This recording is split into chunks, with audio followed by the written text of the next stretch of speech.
Selangor Subang Jaya SS14 சாலையில் போய்க் கொண்டிருந்த மைவி கார் கண்ணாடியை உடைத்த மோட்டார் சைக்கிளோட்டியை போலீஸ் தேடி வருகிறது.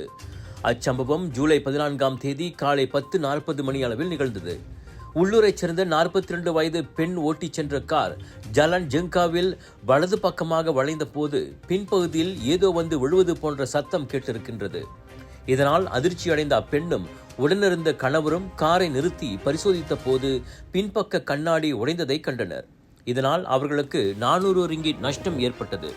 பிறகு டேஷ்கேம் பதிவை போட்டு பார்த்த போதுதான் மர்ம நபர் ஒருவர் மோட்டார் சைக்கிளில் காரை பின்தொடர்ந்து வந்திருப்பது தெரிய வந்தது. அவர் யாரென்றே தெரியாது, எங்களுக்கும் யாருடனும் எந்த பிரச்சனையும் இல்லை என அத்தம்பதி போலீஸ் புகாரில் கூறினர்.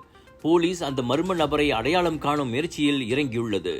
பதிவு எண் பட்டை இல்லாமல் கார் ஒன்றை பின்தொடரும் மோட்டார் சைக்கிளோட்டி திடீரென கார் மீது கல்லெறியும் 30 வினாடி வீடியோ முன்னதாக வைரலானது. அப்பகுதியில் சாலைகளில் பயணிக்கும் வாகனங்கள் மீது கல்லெறியும் சம்பவங்கள் அடிக்கடி நடப்பதாக கூறப்படுகிறது.